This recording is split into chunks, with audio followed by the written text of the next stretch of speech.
Friends, welcome to Bengal food diaries channel.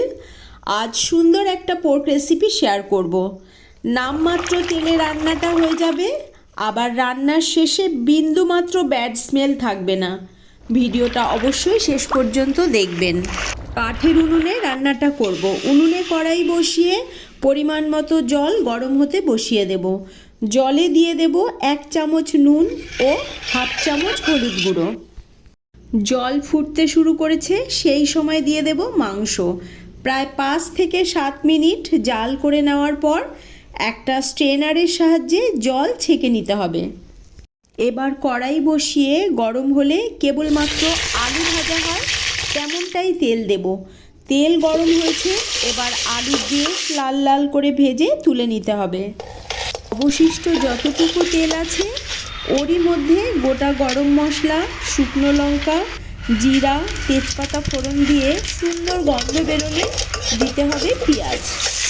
পেঁয়াজ যাতে করে তাড়াতাড়ি সফট হয় সেজন্য নুন দিয়ে নাড়াচাড়া করে নিয়ে পেঁয়াজের কালার চেঞ্জ হলে দিয়ে দেবো রসুন ও আদা। পেঁয়াজ, রসুন, আদা মিনিট দেড়েক নাড়াচাড়া করে নিয়ে দিয়ে দেবো শুকনো লঙ্কা ও কাঁচা লঙ্কা একসাথে বেটে রেখেছিলাম সেটা। তারপর ধনে গুঁড়ো, জিরা গুঁড়ো, হলুদ গুঁড়ো, রেড চিলি পাউডার।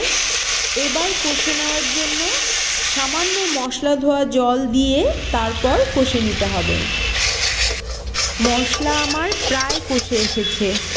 এখন জল ঝেড়ে নেওয়া পোর্ক দিয়ে আবারও একসাথে কষে নিতে হবে। কষানোর কাজটা মিডিয়াম টু লো ফ্লেমে করলে বেশি ভালো হবে। দিচ্ছি টমেটো, সাথে প্রয়োজন মতো নুন দিয়ে তারপর কষে নিয়ে টমেটো যখন সফট হয়ে এসেছে সেই সময় দিতে হবে গরম জল। এখন জাল হতে দিতে হবে।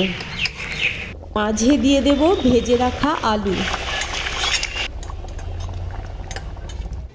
দিচ্ছি কয়েকটা কাঁচা লঙ্কা।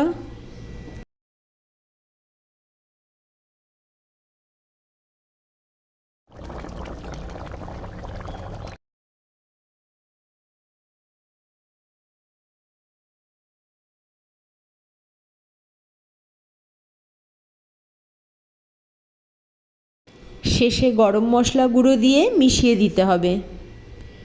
রেসিপি ভালো লাগলে একটা লাইক করে দেবেন। চ্যানেলে নতুন বন্ধু হলে চ্যানেলটিকে সাবস্ক্রাইব করে নেওয়ার অনুরোধ রইল।